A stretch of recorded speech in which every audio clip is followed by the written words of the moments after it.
Hi, and welcome to Minivan Camper Life with Leslie. How you doing?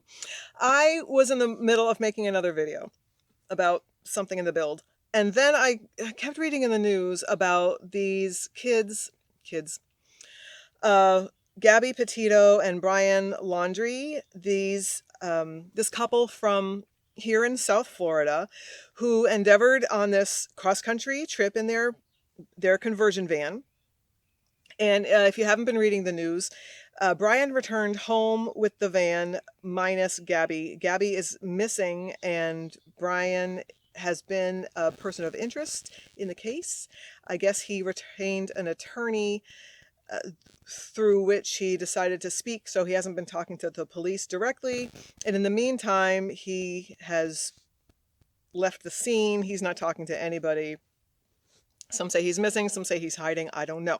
It brings to mind, okay, reading these stories and seeing the videos, the mistakes that people can make when they endeavor on cross country trips, when they endeavor into these van life adventures. So many red flags now that we've seen some police body cam footage video, now that we've been reading stories and hearing reports from the Northport police and the FBI.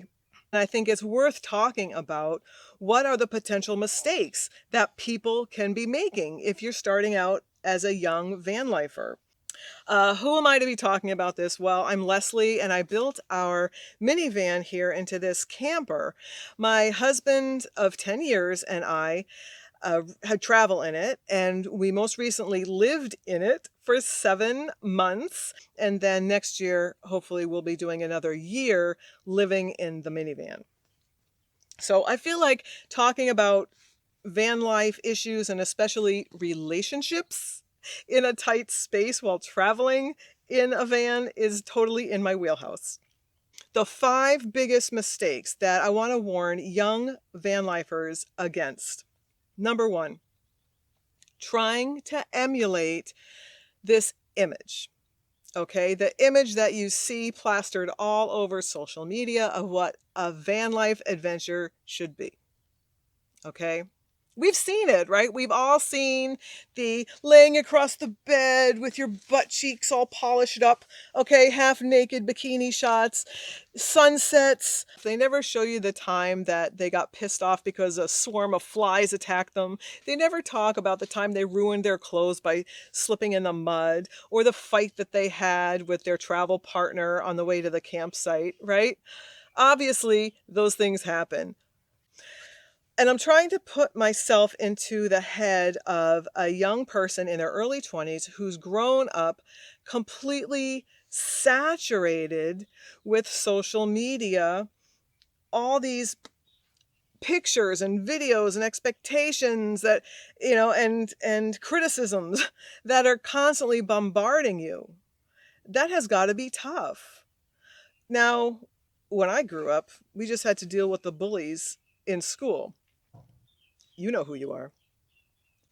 But now it's everywhere. It's in your pocket. Every time you pull up something on social media, I can't imagine what that does to your head. They're selling us an idea. They're selling us an aspiration of what a van life adventure should look like. Don't buy it. Don't buy it. You're trying to measure up to a standard that doesn't exist. If you are really trying to emulate somebody else's alleged adventures. Okay. Number 2, big red flag, mistake for young van lifers to avoid. Don't start out being desperate for money. Just don't do it. Years ago, when I was traveling in Brazil, staying in a little beach town, hanging out in a cafe with a bunch of other travelers, and along came a young couple from the United States. And these kids were making and selling jewelry on the beach. I said, "Oh, how cute. That's fun. Is this like a hobby you started while you're traveling here?" And they said, "No, we bought a one-way ticket to Brazil. It was all we could afford. And so then what we figured we would do is make and sell jewelry on the beach in Brazil to earn our ticket home." Economics 101. That's all backwards, okay? So they're starting out already under the gun, trying to earn money in one of the poorest countries. You know, a beer costs 50 cents, an entire breakfast cost $1, and a hotel room, it was like $2. So how much money are you going to make selling jewelry on the beach? It would have been much better if this were a hobby for them and something they did just to have fun, be creative, and meet other travelers. But no, instead, they were doing it because they had to earn money to get home. Bad idea. Now, in the police cam footage video, Gabby explained to the officers that she suffered from a lot of anxiety, and they had a really bad morning together fighting because she was trying to put together a blog. She had quit her job and now she's blogging. Do I know for a fact that this is how they were trying to earn money on the road, or that they desperately needed money on the road? No, I don't. I'm just saying that just set it up so you have some kind of plan. You have a job that you're going to. You have some way to set up an income while you're out traveling, or you figured out what you can do while you're traveling to earn a decent income that's going to fuel your trip. Not just an occasional YouTube video here and there, because that's not going to earn you any money. Maybe a tank of gas. That's about it. Okay. On to the next. Number 3. The mistake of not knowing yourself. Are you the type of person that can handle a long road trip? Can you handle your plans changing in the blink of an eye? Are you good like that? Can you adjust? Are you flexible? Or do you freak out when things like that happen? Let's say you know you're a little bit anxious here and there, okay, but you really want to do this. Great. Well, plan a trip where you schedule some time for yourself where you can just chill. So maybe instead of spending 1 or 2 nights in one location, you just decide to spend a week there. Give yourself some extra time so you can just relax and take the edge off. You want to commit to practicing patience with yourself, with the process of the van life adventure, and practicing patience with your partner. Because all this stuff isn't just going to load stress on you. The whole dynamic is going to put stress on your relationship, and it's going to add anxiety to your partner as well. So you have to recognize that. Be a good team member and take some time to make sure you're practicing patience all around. Brian mentioned on this police body cam video that he took some responsibility for the fight that they were having. And he said, I'm messy. You know, I track sand and dirt into the van. So I kind of helped cause this fight. Well, okay, newsflash, sand and dirt are going to get tracked into a van. And if you're the kind of person that can't handle that, or you're traveling with the type of person that can't handle that, then this is an issue that has to be addressed, that really has to be acknowledged. It's just reality. And so, do you want to take extra time to clean? Take extra time to clean. If you have to notice things are getting tracked in and out of the van that you can't really control, then extra meditation that day, or breathing exercises, or something. These are issues that are going to crop up. You're going to have to know yourself, and you're going to have to understand how you yourself are going to operate in a potentially stressful environment. That's it.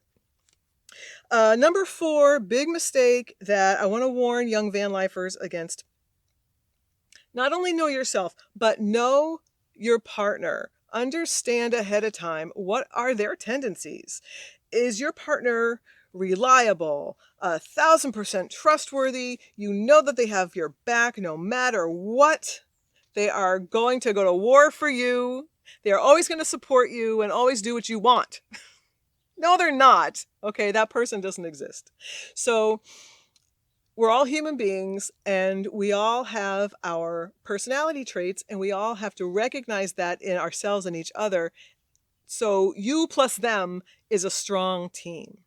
Okay, my travel experience personally includes cross-country trips, international trips, with family, friends, with an old boyfriend, with my spouse. So, what I've learned from all this, the many different relationships and the many different travel scenarios, is that if it doesn't work out, be prepared to acknowledge that and have a plan B. Okay, on the police body cam video I saw, that's exactly what the police did with Gabby and Brian. The police made the decision that they would not just encourage, they actually orchestrated it so that the two would spend the night apart. They gave Gabby the keys to the van so she could be by herself and took Brian to a hotel where he was going to spend the night just so these two could get some breathing room and let it all settle down. That's a good plan B. When I was traveling in India many years ago, I was on a long bus ride and was chatting with this young guy from, I think, Canada. And he and his girlfriend were in the middle of a year-long round-the-world trip. Here they were in India, and they had decided that this wasn't working. They were going to break up. So she went north, and he went south, and here he is on a bus in India by himself. And he's continuing the trip for a little while. I think he was still kind of hopeful that they were going to get back together at some point. But the way it worked out was they did have a plan B. They decided that we'll go our separate ways for a while and we'll each make our own decision about what we're going to do. If we go home, if we stay traveling, that's going to be a decision that each one of us makes separately. So they did have a good plan B. And that's worth pursuing, at least understanding ahead of time that if things do go south, there's another alternative. Okay, what's next? The number 5 mistake that I want to warn young vanlifers against is using your van trip as an escape from something. Using your van trip as a solution to your problems. Any baggage you're dealing with, right? Any issues you're working through before you start your van life adventure or your long cross-country trip, whatever it is, it's still going to be there. And it might even be made worse living in close quarters with somebody for a long extended period of time. Distracting yourself by adding other issues, by adding an adventure, by adding something else to think about and concentrate on does not help the initial bag. It must be given the attention it deserves so it's handled and it doesn't continue to just boil away in the back of your mind and taint everything else that you're doing. You should be enjoying yourself. The whole idea is get together, go have some fun, go camping, figure it out what it's like to live in 32 square feet with another human being for an extended period of time and have fun with it, right? So in the meantime, I hope that anybody who's just getting started on a van life trip heed some of these red flags, at least be aware that these are the things that you want to be thinking about.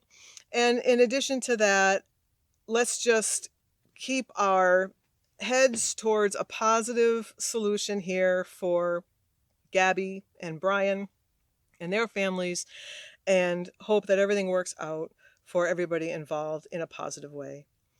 In the meantime, I just want to thank you for hanging out. It's great to see you, and I'll see you again next time.